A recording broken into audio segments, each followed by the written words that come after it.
haven't had yet.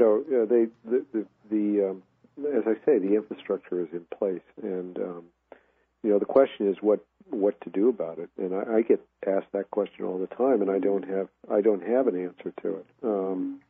In the bad old days that you referred to earlier, people organized and hit the streets. But then that it's sort of like a chicken and egg thing. If you organize, such as people did against the war in Iraq, that brought down even more and more of this stuff. So it's an extremely difficult situation. And frankly, when you talk about surveillance and privacy and those kinds of issues, for most people, I mean, maybe not you, maybe not me, but for most people, those issues are extremely abstract, or they are something that happens to Muslims or Middle Easterners. In the old days, they're things that used to happen to blacks, but now it's the Muslims have taken over the front lines there. Mm-hmm. Well, and local police have it's clear, we've talked with William Grigg and others on this show about this in the past, that the training for local cops, something has changed there, where de-escalating the situation and trying to find a reason to not take somebody to jail, those days are just over. You will obey or you will get a club over the head these days. And it's not just that YouTube is able to provide more evidence of these things. It's that everybody now might as well be a black in the South in the 1960s, Well, it's interesting. I've written about Pennsylvania where the State Office of Homeland Security had contracted with a private outfit, a private counterintelligence outfit, for intelligence information.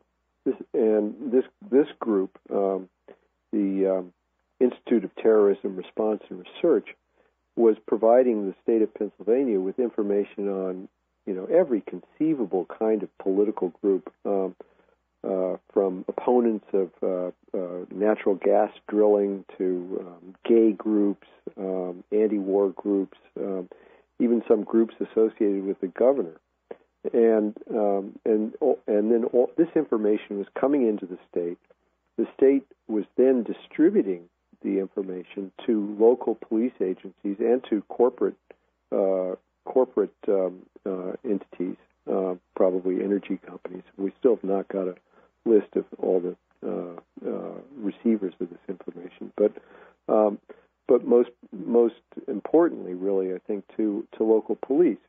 And what happens with that information at the local level is important to everyone, because the local police are the ones that are going to go out and try to, on a micro level, send their own people out to, monitor covertly all these political groups around here, in this instance, Pennsylvania. But this is nothing unusual about this activity.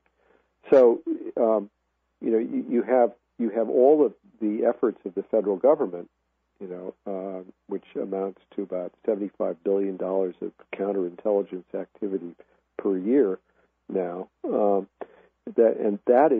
That is magnified exponentially by the demands that trickle down all the way down to the municipal police departments, who have their own armies of informers. So it's a vast spidery network that reaches out and really touches every community. Well, I guess they won't be able to say that nobody warned them.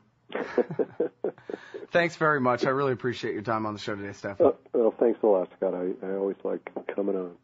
All right, everybody. That's Stephan Salisbury. He's a cultural writer for the Philadelphia Inquirer.